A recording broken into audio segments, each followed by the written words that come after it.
welcome back to the podcast, Body Language. I have two very special guests with me today, Belle St. Clair and Cooper Certain. Woo, woo, woo. Yay! Two of the funniest girls I know. I'll let you guys go through and tell us a little bit about yourselves, first and foremost. Where are you from? Whatever you care to share. I am Cooper. I'm from Dallas. I'm currently at the Fashion Institute of Technology, going into my senior year, and I am also working at internships in PR. Hopefully that's my career goal after I finally graduate next year. And yeah, just being a New York City girl. Yes, and you are great at that. Thank you. I'm Belle. I'm from Missouri, and I went to school at SCAD. That's how I met these sweet, sweet girls. Graduated 2024 for fashion design, and then moved to New York, like, within the week. Yeah, which is kind of crazy. Didn't really have a job, like, kind of had an idea of a job, and... and a dream. And ended up working out. Did like a lot of random side quest things the first couple months I was living here, and then I got a design position at a good company. Yeah! Can we say the company? I work at Tory Burr. Yeah. Oh, we love you, Tori. Okay, so a quick debrief of how we met, because as Belle said, we all met at SCAD. I met both of you at the same time. Fall quarter of sophomore year was our proper meeting, and I was in sewing tech with you, Belle, where we learned how to use the industrial sewing machines, and then Coop and I were in Intro to Design together, and I feel like there was such a commonality in my first impression of both of you guys, because I was like so intrigued by both of you and so intimidated too, and I wanted to be your friend. I was like, I love both of these girls. They have the best vibe. They're so chic. They're so cool. And also I was like, they are also like, they have this aura of confidence that is intimidating. Oh, hell no. I probably was just that cool because I wasn't doing my schoolwork. But you both also, like, you have always just kind of told it like it is, and that is a personality type that I love. And the rest was history. Yeah. And then we met for you at a party. I remember dancing to a Glee song at that party. No, that party was fierce. That was fierce. It was like a dress is your favorite color or whatever. Yeah. I thought you were wearing black. But wait, it was dress is your favorite color? Were we in pink? We were in pink. But why were we in pink? What was the Well, because it was our color? favorite color. Because blue is my favorite color. Oh. Wait, Maybe I'm you so just confused what the theme of this party was. No. And it's actually so insane because I like had a crazy winged liner that like hit my ear. So good. Like, No, the you were in this photo black is mini so dress. insane. So cute. Bro, we're gonna get on Saturday night. Like, it's a great mini dress. And no, that was a great night, and I just think since that we all have like a very similar sense of humor, which is just like, how would one even begin to describe? Definitely not for the general public. No, it's not. It's sort of niche, avant-garde. It's definitely rotted, wicked, disgusting. And we'll just like keep riffing off and going on a tangent. And I think I have to bring up when my little brother Jacob came to dinner with us. Like, it was us and Lana. I literally, like, I watched his poor face, like, just go from, because he's trying to tell, like, this story. I think it was the fireworks story. Fireworks, yes.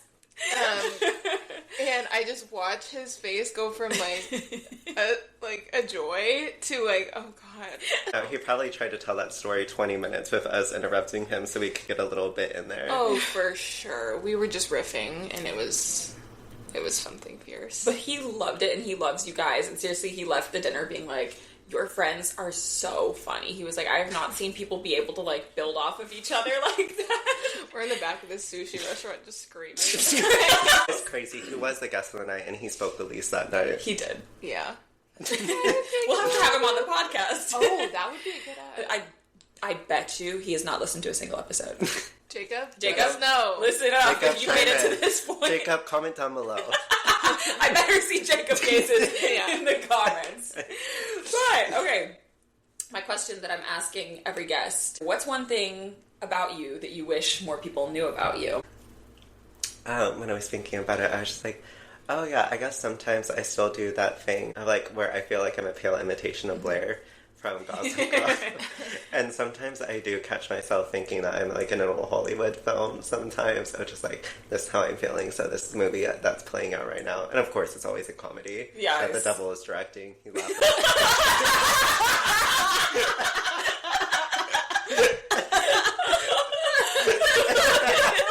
So to summarize,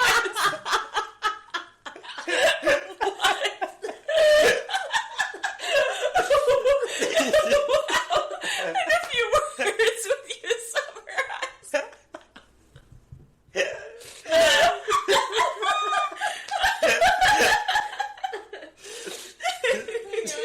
I wish more people knew Satan was directing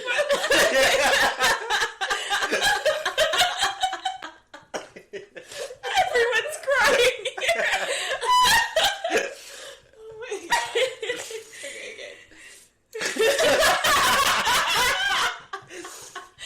Like full tears running down my So yeah, so just imagine just a series of misfortune happening to a perfect little Audrey Hepburn type, and the joke's always on me. It always is on us. But I'm dressed in a chic Givenchy outfit. Yeah. You're always chic. Thank you. For those of you who don't know Coop and haven't seen Coop, she truly is like Upper East Side's own Blair Waldorf. Thank you, thank you. Very much. It's true. Very And much. you always keep us laughing. Or something. How about you, Belly? I think in many ways I can be pretty open, but I think like in terms of emotional stuff, I feel like I am more reserved. Or I kind of present a certain way, but it's not always how I'm feeling necessarily. I'm pretty sensitive. Like, I'm very, very, very sensitive. And I try not to present that way, because I think it's more of, like, a boundary thing. But I think it's, like, so stupid. No. But I, like, it's, like, sometimes I just feel things, like, very deeply. And I don't know if that's something that I wish people knew, though. My heart's always in a good place. Yeah. Like, my decision making and stuff. So I feel like I'm always like trying to think about like the best way to go about things, and even if it's not always the best decision, I'm always trying to be conscious of like everybody involved or whatever. Yeah. No, you do such a good job of that, and I feel like that is the perfect thing to share too, because it just relates back to like my first impression of you. I feel like that's something I wouldn't have known just from like the first day meeting you, just because I was like, oh, she's so, just like, you're so well spoken. Bella's this like tall, blonde, chic, gorgeous, and I was like, oh, she's just like so unrattled. And I think that was one of my favorite things, like the first time we got dinner one-on-one, was seeing just how we are alike souls. Like, we're both very sensitive and trying to be constantly in tune with other people and what other people need. And I was like, that is so cool, because you just present so like calm, cool, collected, and then I was like, on the inside, you are like, you're a true Cancer. Yes. Yeah. I very much agree with my zodiac, and always have. Yeah, I love it. I love Cancers. But you know what? I love them too. Yeah, I love them. Cancers, if you're listening, shout out to you. Shout out. Cooper and I are both Leos. That is true, Shout out, Leo. I think it's very I think it's so evident. People actually, I've had so many people say to me, they're like, you do not seem like a Leo. I'm like, give me a year of friendship and you're going to know. You must not know about me. You must not know about me. That's been me and Coop's new stem. Yeah. I like it. I feel like I'm going to pick it up soon. So when new stem drops, just when the new one like drops. 3 days. Oh my gosh. And you guys are probably going to hear quite a lot of inside jokes through this episode. Oh yeah, sorry to everyone who's not us. This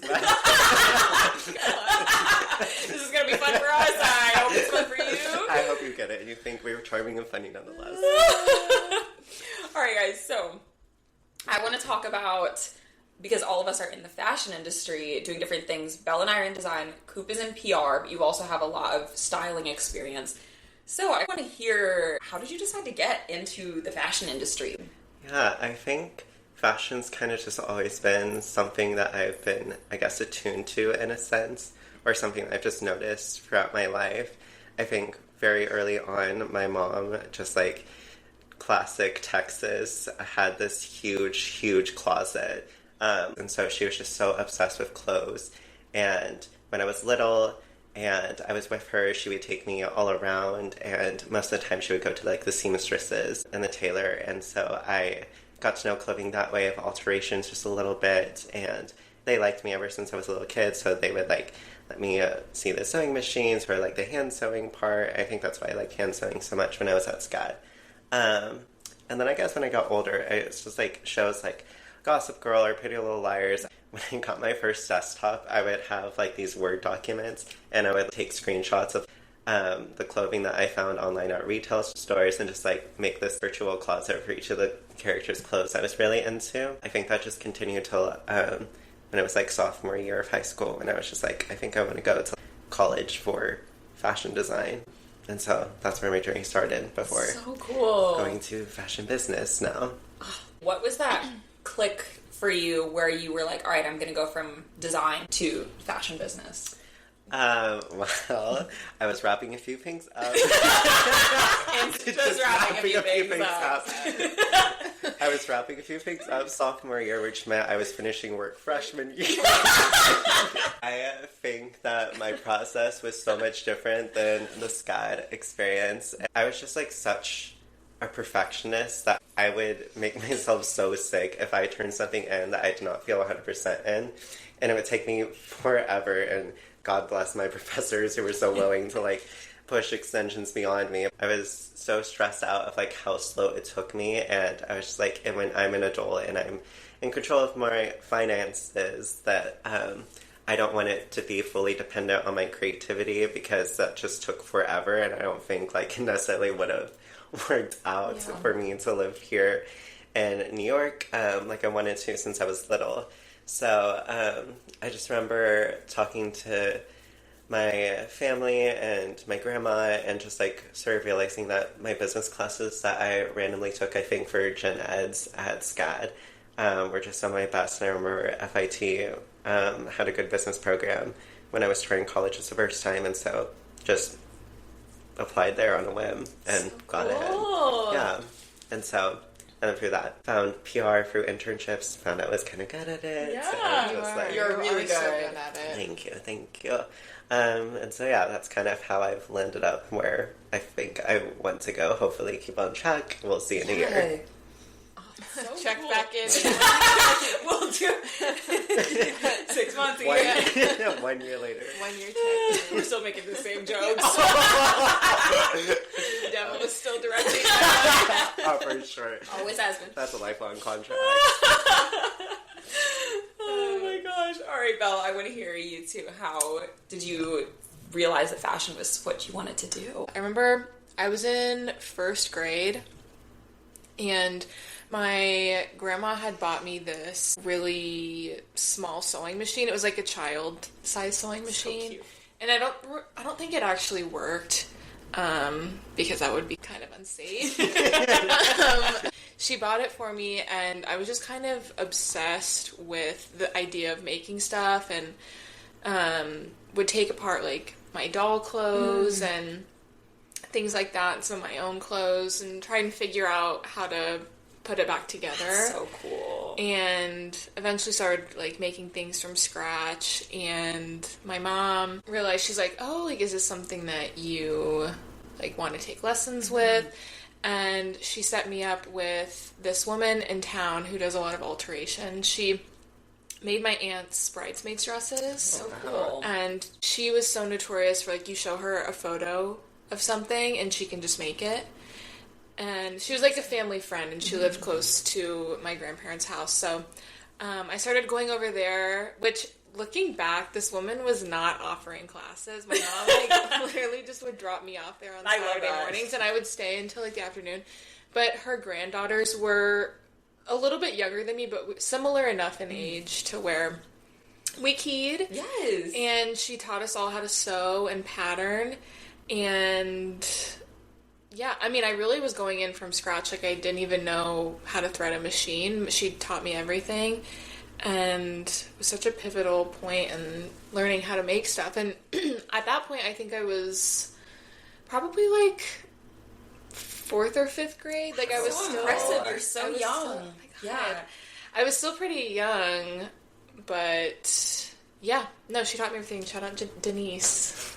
Love you, girl. So cool. She still makes stuff. Major shout out to Denise because she Major created shout out one to of Denise. the best tailors, pattern makers, designers I know. No, it's true. It's true. Everyone has to look at your work. No, you're amazing, and it's so cool too to see like the way your mind works with creating garments too, because I feel like you have such a good concept of like the geometry of it and the spatial awareness, and it shows so much in how you design too. Like that's the hard point for me, is like doing the patterns, the logical side of like, how does this fit together? How do I execute this? And so I look up to you so much with how you do it. Thank you. You're so good. And it's so cute to hear the backstory too. And even with you going through and making these like boards, almost like taking apart and dissecting what characters were wearing. I think that's so cool because you were doing fashion merchandising and styling before.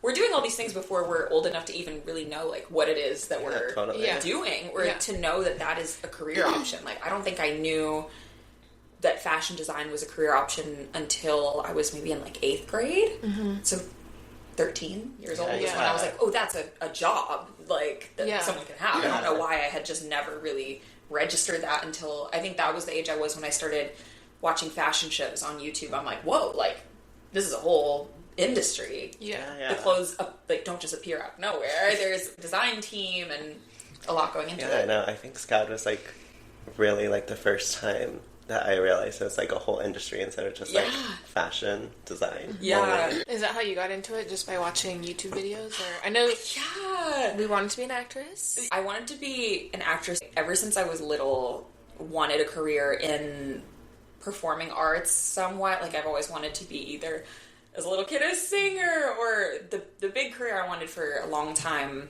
before fashion design was to be an actress. Never too late. Never too late. And we're in New York. Hey. You and I grew up doing dance too, so like performance and the art of getting dressed up for it is like a big deal. I think it kind of combined where I enjoyed acting and designing, the creative side. When I was little, my friends and I would write books and TV shows for each other, and I would draw out the costumes of what each of them would wear. And then I started to think about like store ideas as a kid, and I was like, oh, there's a store and it'll be like the clothes are like this. And growing up, I'd go shopping with my mom, and I was very picky about like certain elements of clothes I was seeing. I'm like, well, why'd they do it like that? Why is there a bow there? It shouldn't be. That's ugly. And my mom would always be like, oh, like you have a lot of opinions about this. You should design clothes. And I was always like, no, they should just do it right. Like that's what I would say as a kid. I'm like, I don't want to design it. They just should do better. Exactly. And just then you want something done right, you gotta do it yourself. Exactly. So, long story short, I guess like in 8th grade, I start watching fashion shows on YouTube, and it just hits me. I'm like, this is performance. Like, I think my whole life I've just been really interested in storytelling and performance and being some kind of a vehicle in that. And then my mom signed me up for a fashion illustration summer course, and I just fell in love. After that, I had no doubts. I'm like, this is what I'm going to do forever. That's so cool. Yeah, it's so crazy to see how we all got into it, and I think it's such a fun part of our friendship that we, for better or for worse, are all we're in this crazy industry. So I wanted to share with everyone too a little bit about this industry and breaking it down a bit, because I feel like people don't know all that much about what is going on in the industry truly. Recently we had dinner together and we're chatting about like the 3 big pillars of the fashion industry, or like the luxury industry specifically, of design, styling, and PR.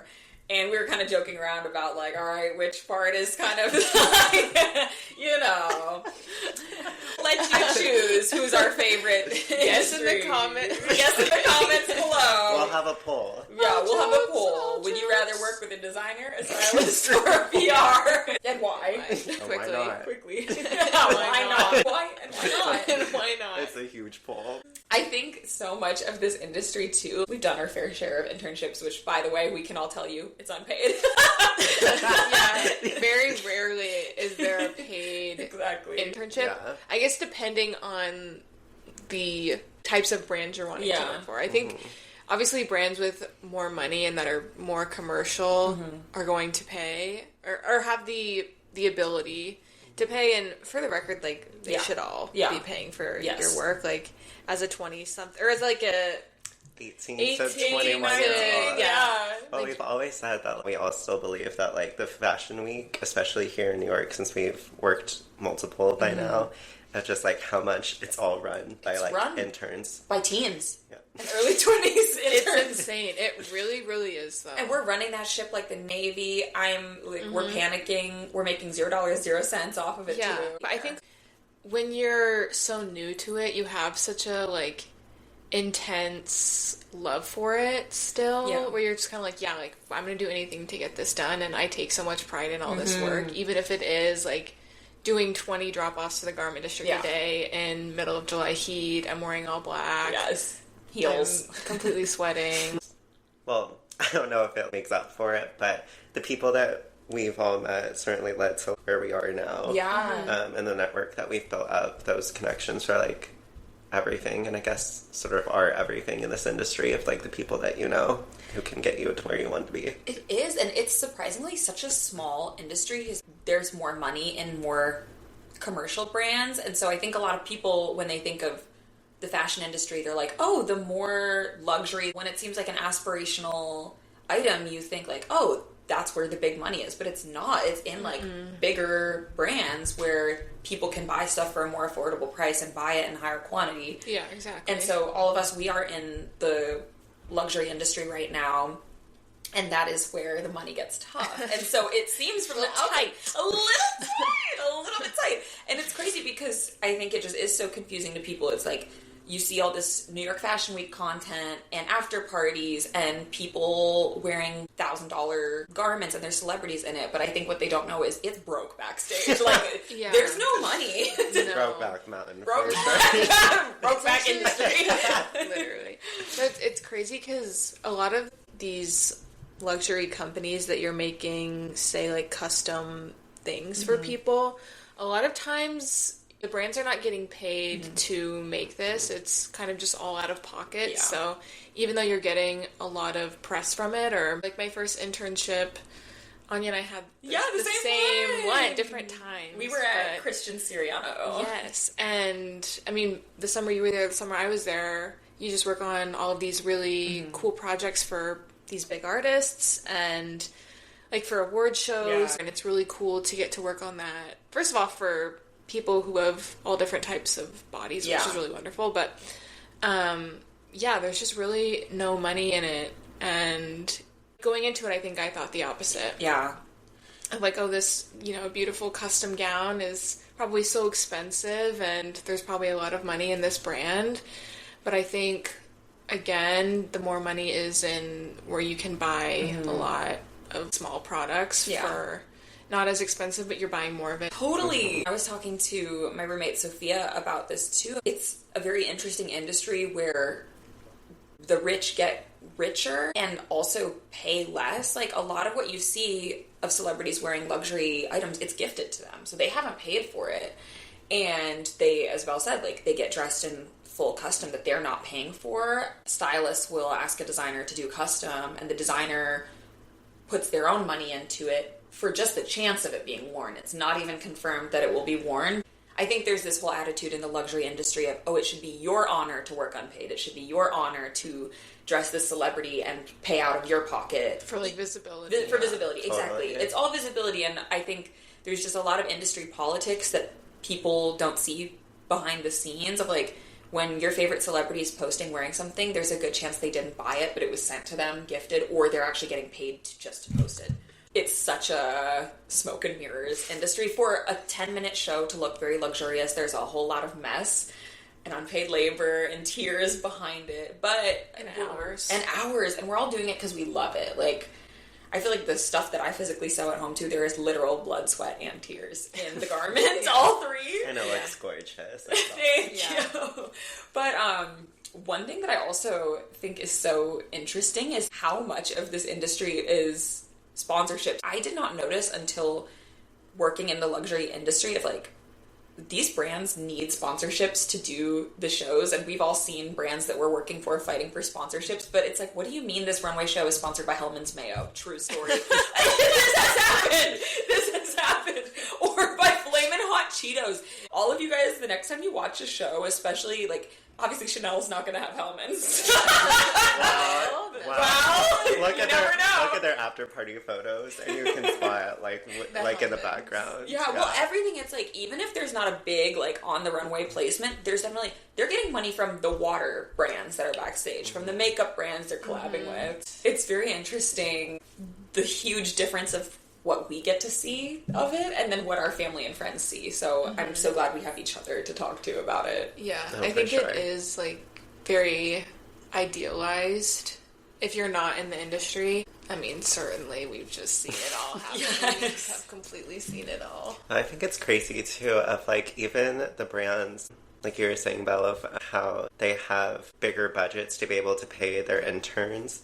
But even those big brands that are under conglomerates are still literally begging for sponsorships, which is crazy because some of these conglomerates, the family that owns those, can well pay for all of their brands under them for seasons and seasons, but for some reason we are all just begging for money, and it seems as each season comes around there's like less and less people willing to sponsor. Even the most luxurious brands out there are still like fighting tooth and nail to get for real, to get $1. Truly. And it's scary having experience too, being like, are we gonna make our target amount of sponsorship money to make this show happen? And I was shocked to hear how much money it takes to get a small-scale fashion show together, which is around $100,000 they advise you to have. So the big brands, it's like several $1 million, and all for a show that can last anywhere from under 10 minutes to a long show. I feel like could be 20, 25. I feel like that's such an interesting conversation, too, because a lot of the iconic runways that we all grew up really idolizing from the 90s or early 2000s or just whenever, back in a time when social media wasn't a thing at all, and those fashion shows were talked about for months and months and months afterwards, and even now, like 20 years later, we're still talking about them. And now a runway show, if it's really good and it's lucky, we'll get maybe a day or two of media coverage, and then basically just falls under the, like, what's the phrase? Falls under the, like, swept under the rug. Swept under the rug. Swept under the rug. Falls into the subway system. It's making up new down the sewer it goes. But it just gets swept under the rug, like every other show and every other event happening, which is crazy because if you think about how much money these companies are spending on producing a show just for it to get a little bit of coverage, and then by the end of the week nobody even cares, or it's even like recognizable as that brand, it's kind of crazy.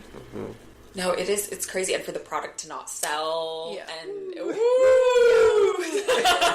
and I'm speaking from like a place of fear too, because I think sometimes it feels so fun, and there's the creative side, and then there's the other side of like, we're trying to make this our livelihood, and there's a high stakes with it. I think that's like a big thing too, that like people don't realize, especially coming from, at least from my experience, of people not necessarily thinking that people who work in fashion still are that stereotype of the early 2000s of like, we're airheads, or we don't really do anything truly.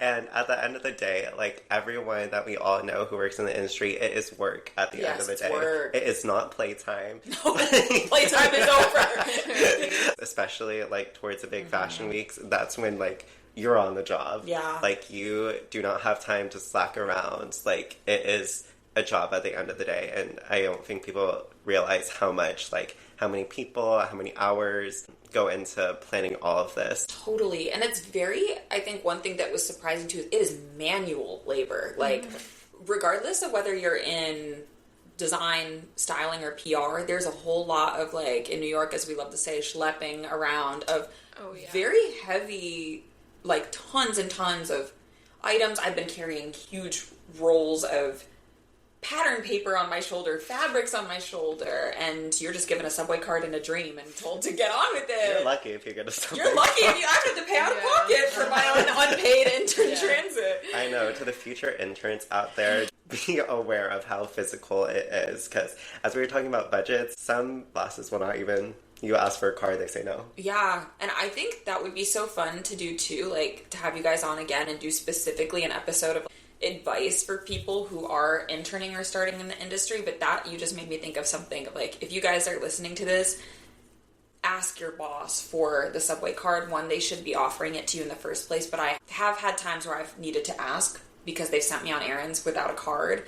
And I think there's a lot of just like, even without bad intention or it's forgetfulness, but kind of seeing how many hoops the intern is willing to jump through. And at the end of the day, regardless of if you're getting paid or not, you deserve to be treated with dignity in your job, and you deserve the Metro card to have transit to go do your physical labor. At least. Yeah. At least. So, if you had to give a piece of advice to people who are interested in getting into this industry, what would you say, or like to your younger self getting into this industry? I think it's sort of a cliche, but I think like the best way to sustain yourself for as long as you can in this industry is like, even though we felt like we just like were beating like the fashion industry back and forth with our gloves, at the end of the day, as Anya was saying, we do love this industry and we stay in it for a reason, and it can be really hard, but I think if you can sort of identify early on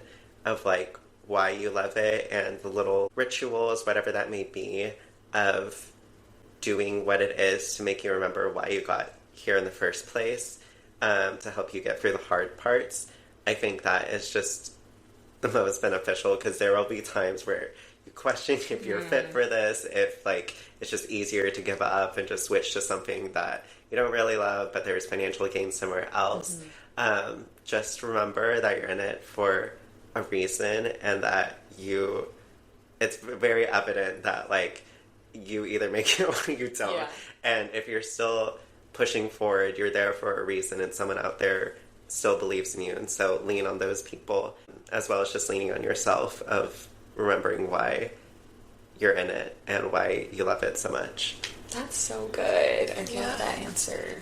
I kind of have two, if that's yes, okay. Yes, please. I want to hear. I think they kind of coincide, but the first part is, I think, being resourceful and networking is so huge. And I know that doing these internships, it's much easier if you go to school in a big area where there's more accessible internships, especially if you already live here, if you're a student. All three went to SCAD. Coop started at SCAD. Internships were kind of hard to come by, especially in the summer, having to relocate, especially on top of potentially not getting paid, is not always financially doable, which I completely understand, trust me. But I think there are other ways that you can network and be resourceful and just be top of mind for a lot of these employers.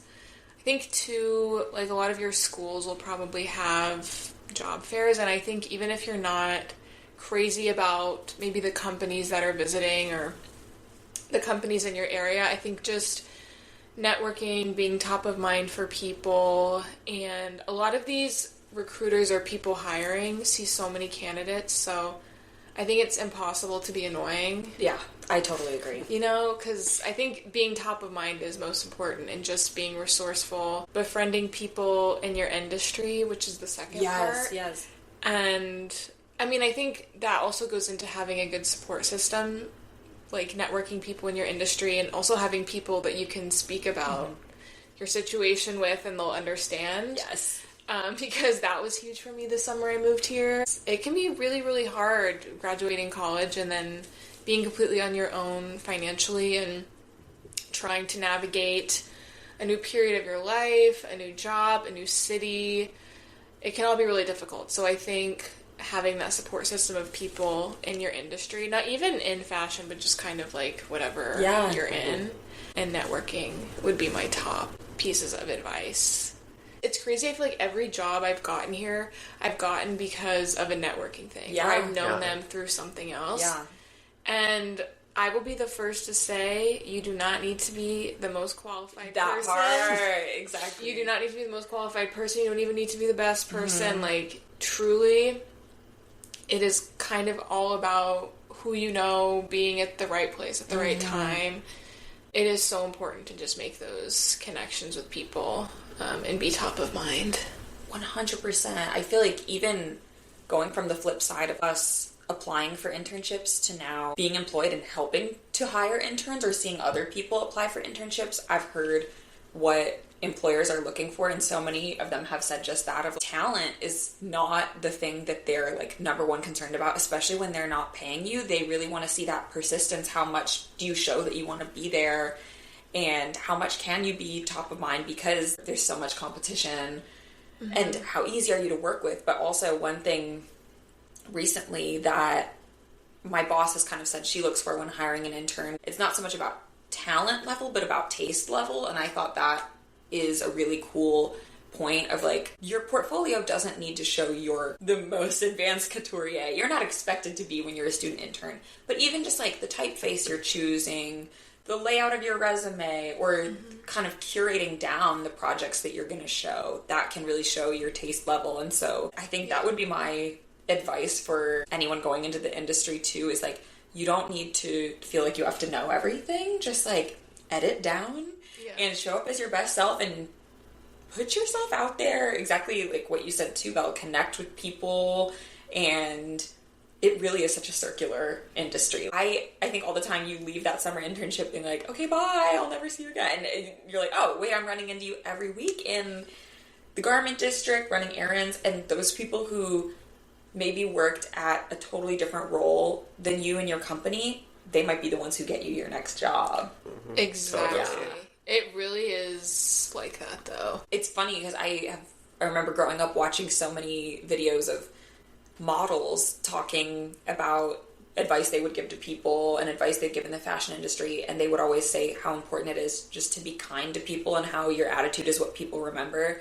And I used to think it was such a silly thing because I'm seeing like these top models saying that, and I'm like, you're also Gigi Hadid. Like, I think they want you regardless. But actually, I'm like, no, it is really true. Like, with how small this industry is, like they're gonna pick the person who's easier to work with. And I've even seen it come down to that with choosing a model for a campaign. There could be two candidates who are like amazing for it, but at the end of the day, if you're spending 10 hours on set, you want someone who's going to be fun to work with and kind to people. No, totally. That's a good piece of advice. And also a warning out there for the kiddies on playgrounds. So just remember, if you're in school, these people are going to be in the industry. Yes. You're going to run into them all the time. We've had our fair share of people be mean to us. Yeah. And we definitely remember who Yes. those people are.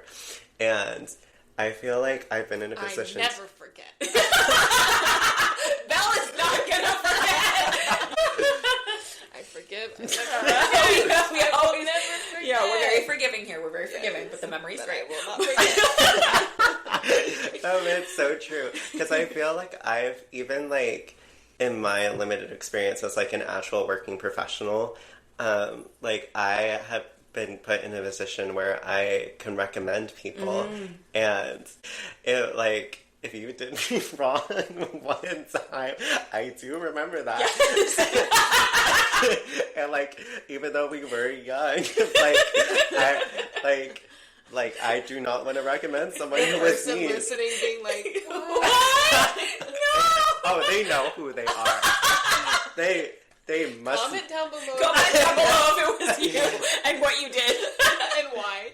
Why not? But no, it is so true about seeing your peers become your coworkers really fast, and us starting to have a contact sheet of like, if we see a job opening somewhere, we're like, wait, I know this girl's really strong at pattern making work. I could send this to her. Or Coop introduced me to one of her friends who is a great stylist, and it's crazy seeing her work blowing up and being like, oh my gosh, I'm watching someone go from a student in school to a working professional. And it's like, just never discount the talent that's around you. Like, as much as we're focused in on ourselves, keep your eyes open to all the talented people around you. Be kind to them. Be kind to everyone. But especially in this industry, like, just form good relationships with people and be good to work with. And as much as you want to be talented yourself, like, you can work together with the talents that other people have and team up and create something so great. Yeah. So, okay, a question I have to ask you guys that I'm really curious about is, how did you get into expressing yourself through fashion and actually wearing your style? Yeah, I think for me, my mom was the type of mom to always have me all dolled up going out when I was a babe. And it just kind of stuck for me. I think when I hit early high school, which, as we know, was just a completely tumultuous freaking time for me. Hard time. As it was for most. For me too, girl. I would say. For reasons we don't necessarily We don't need to address, but you can imagine. But if Comment you know, down you below. know. Comment down below. We'll have a poll of the issues we don't. You can get to it. Anyway, I think I was always just into expressing myself with clothes from as early as I can remember to middle school, I think. And then when I was in high school, I think it was also the rise of athleisure. Yes. And I think there was just kind of a lot going on for me and everyone in high school. And I kind of didn't put that much of a focus on it. But I think being back at school and college, whether if it was the pandemic of it all or just also being at an art school and just everybody trying to be so individual, I think I really found kind of my style again. And even to this day, I still feel like I'm discovering new things that I like and don't like and whatnot. But yeah, I feel like for the majority of my life, I've always been pretty expressive with what I've worn, and it's helped inform what area of fashion I want to go into, which ultimately was design. That's so cool. Period. No, I love that. I think my relationship with fashion has just been really connected to my gender expression and my identity, because I feel growing up in Texas, would you guess that it was a pretty conservative area? Oh, really? Why? Oh, really? Why? I also grew up, like, not even my parents necessarily. I think it was literally just me. But I just had, like, this sort of image that I wanted to project of myself, where I was just, like, this picture-perfect cookie cutter of great student. I was so quiet and reserved, even to my friends when I was really little, and wouldn't really speak my mind or anything like that. And so I was usually, like, dressed up really preppy from an early age when my mom was dressing, and I just kind of gravitated towards that all through high school. And colors that, like, it's crazy to think about. I would dress in, like, pretty neutral stuff and, like, try not to draw too much attention to me. But I think once I graduated high school, and it was sort of that, like, I know I'm going to fashion school, I'm truly probably never going to see these people on the East Coast, because usually everyone in my hometown just stays in Texas. So I think that's when I started allowing myself to go to the women's section and picking bright colors that I really, as I alluded to earlier, I am a pale imitation of Blair. She did not really, like, play coy about colors and, like, different color schemes. And so I think I really took a lot of inspiration from her at first to, like, really let myself dress the way that I really wanted to. And of course that was hand in hand of allowing myself to use she, her pronouns, and also just, like, just thinking of myself as a woman instead of the way that I was raised as a boy. So I think that's really where it started, and SCAD was a great place to just, like, sort of let my flag fly. Oh, no! We got some freaks out there. We freaked it a few times, too. And shout out to them, because they're truly living Free Willy, but yeah. All the love. All the love. And All it's with love. Like, hearts up. Hearts up. Hearts up. Flag. But honestly, I feel like SCAD for all of us for that reason was so healing, which is such a hilarious word because in some ways it was the trauma zone, it was the danger zone, but also for me it was like finding you guys and finding that friendship has been so special because I felt like I was kind of the odd one out at my school growing up where it was a very, in terms of dressing, very homogenous way of like athleisure had us in the chokehold. It was very much like a Lululemon legging, an Air Force One shoe, and a Brandy Melville top or an Urban Outfitters top. And it was just not seen in a good light to express yourself with fashion. And I was so nervous to do it. And it's what kind of helped me to take up more space in the world and break out of that time where I was feeling really shy. Just because to wear clothes that command attention, even for all of us to wear heels that make a sound as you walk, like that is saying, pay attention to me in that way of like, I am taking up space in the world and my presence will be noticed. And even when I started wearing like these heeled boots in high school, I was like trying to make my footsteps as light as possible so people wouldn't hear the sound of me coming and not to draw too much attention to myself. And now I'm boom, boom, boom, like down the road. But it's just been such a beautiful evolution and to like do it with you guys. And that was something too that drew me to both of you. I feel like I still remember loving your outfits so much when I first saw both of you, and just like that was something that stuck out to me too, not in the way of being like I like them because they dress well, but it was like I like them because they dress as themselves, and like there was such a clear point of view and you guys looked amazing, and you didn't dress in a way that was like I'm turning attention away from you. It was like I am here to express myself, and I love that. I love that at SCAD, and we all tell all these stories of some, you know, we've seen a lot of things at SCAD, the good, the bad, but all of it is expression, and I love that so much. Like, I am such a big believer of, I would rather see people, and this is to include in myself, because I have pulled up in some crazy outfits. Like, there were outfits in the past where I was like, I really ate, and I look back and I'm like, oh my God. And I think that's just part of it, of like, play around. As we age, our style evolves, and like, I used to wear things and feel great in them, and I wouldn't feel great in the same thing now, and like, that's okay, that's just how it is. But I would rather see myself and others swing and miss with an outfit than not try at all. Like, I really love that. Yeah, that's a great outlook to have, because I think we can be so judgmental of ourselves when we look back on photos from periods of time where it's like a little too out of date, but still, like, you're gonna look back on that in a couple of years and be like, you know what, maybe I ate. I think I ate here. And it really, it's like, it's not that serious. I think just self-expression is so cool and so fun, and I hope that everybody gets to do that, even if it's just, you know, in the smallest sort of ways. Even if it ends up being a miss, it's still, you still express yourself. It was still fun. Totally. At least for me, it's like a form of self-love. Yes. Of just like, we really like have found ourselves along the way of as we evolve with like our feelings and whatnot, and that translates to the clothes that we wear.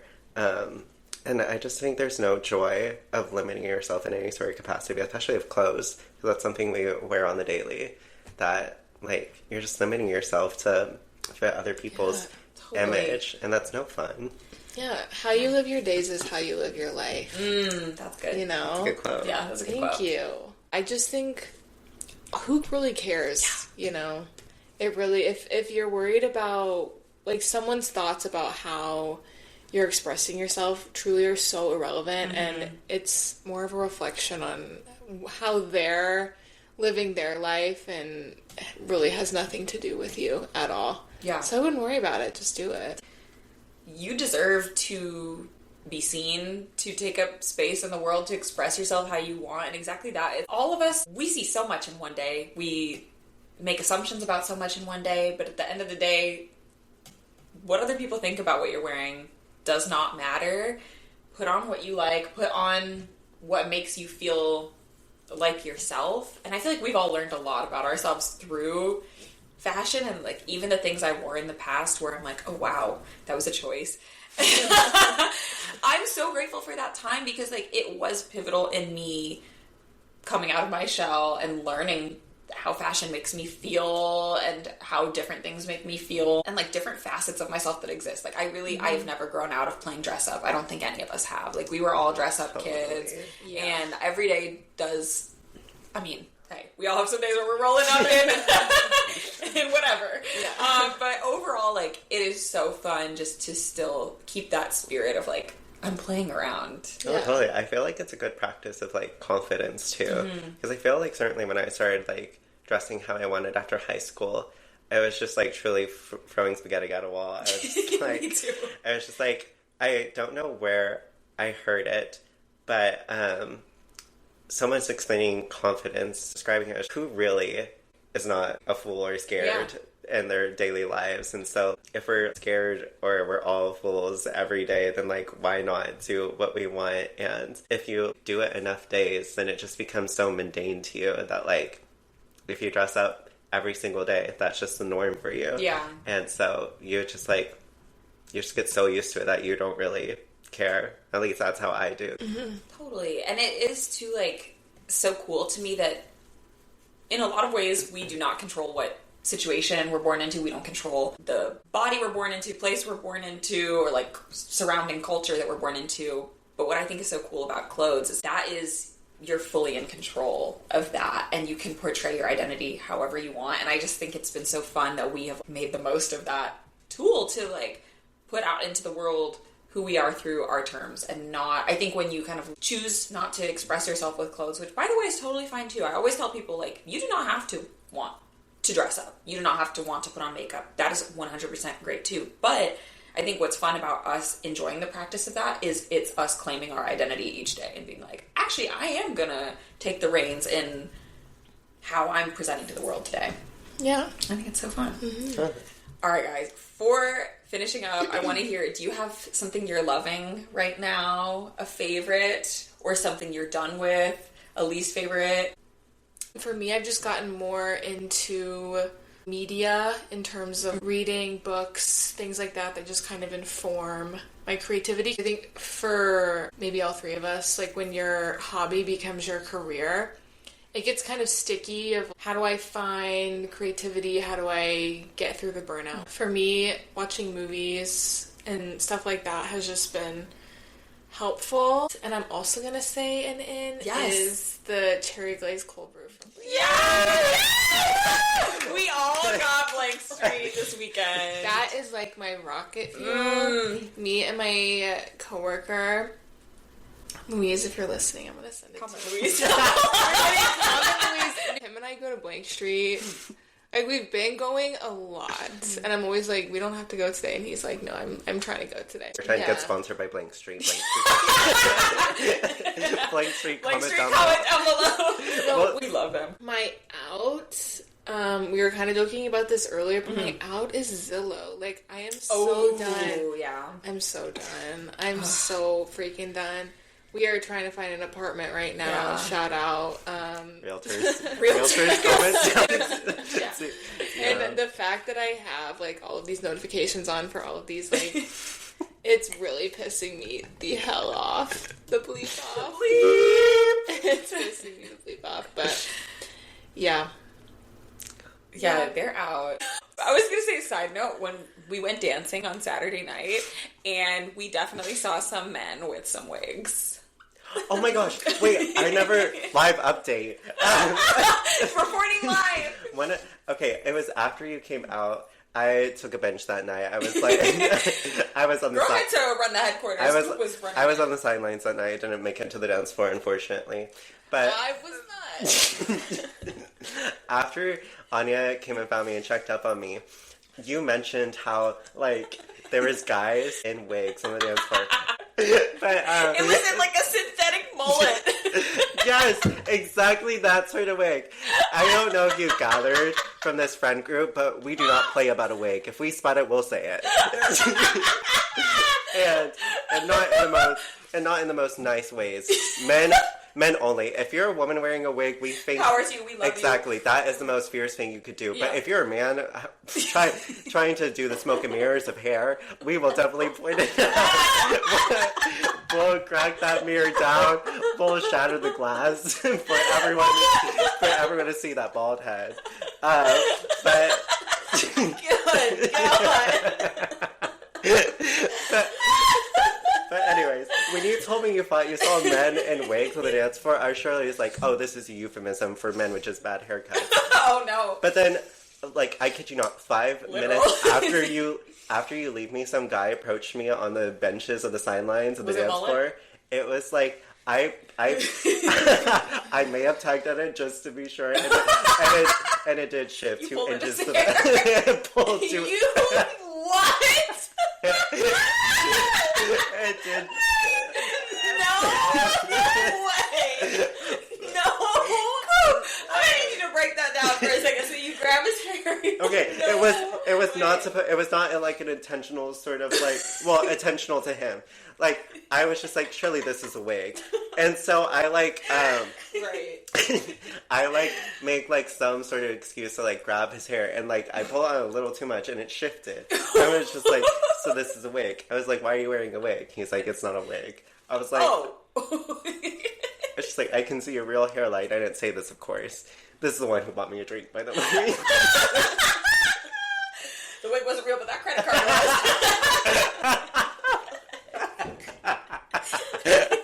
Swipe it. Card.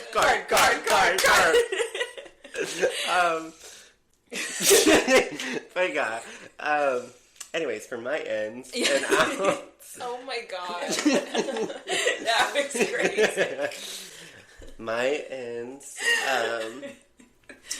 My end is the Conservatory Garden at 105th on Central Park. It is just such a beautiful area. It's where I go to relax my mind, and the flowers are in full bloom. So if you're here, you need to go see that garden. It's absolutely beautiful. And my outs, it was going to be real estate agents, but I guess like we won't put the foot on the pedal that much more. Actually, no. I know you guys have to. You know what? Run it back. Actually, I'm going to crash this car. Not so fast. Yeah. Real estate agents that tell you a time and then just cancel on you day of, or mistakenly put the information on Zillow and then you call and then it's a week later. Hey, what's that about? Maybe just put the correct Get time organized. on there. Yeah. People wasting our time.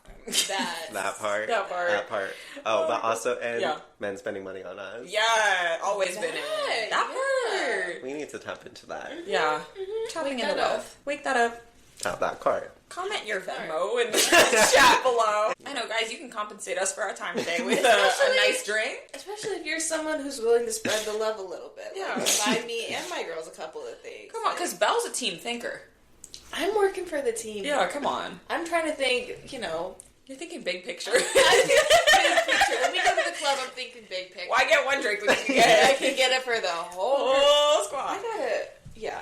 Oh I my like god. that. I know, I need to have you guys back on because we had, there's just 1,000 tangents we can go on. And you'll be back! I feel like my in is, I'm thinking of two things right now. One is, one's very specific and one's general. The general one is themed parties, especially for the summer. Everyone have some themed parties, dress up theme, music theme. You're so good at that. Oh, thank you. I love it. It gives everybody something to look forward to. I think it's so fun. And we love to dress up. We love to play pretend. My other, this is the niche in, is that meme, and I'm sorry, Sophia, because I've sent every single one of them to you, of the people with the Bad Bunny filter on, and it's little kids getting mad, and it's Bad Bunny's face on them, and it's I haven't seen. Oh, I'm going to send it to you. It's Bad Bunny provoked when fans try to take a photo of him and as a child with the filter over their face. Or it's no, I'll send it to you. It's so, it never fails to make me laugh. My out is being over influenced by stuff. I think I am, I'm a consumer minded girl. I'm really trying to challenge myself of use everything up before you get a new thing.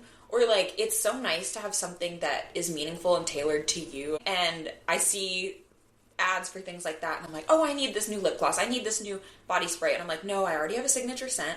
I already have, like, several lip glosses that are half used. Like, use everything all the way through before, like, getting a new one is my thing. So my out is over-influencing over-consumption. Yeah. Okay. That's a good one. Yeah, well, guys, thank you so much for being here.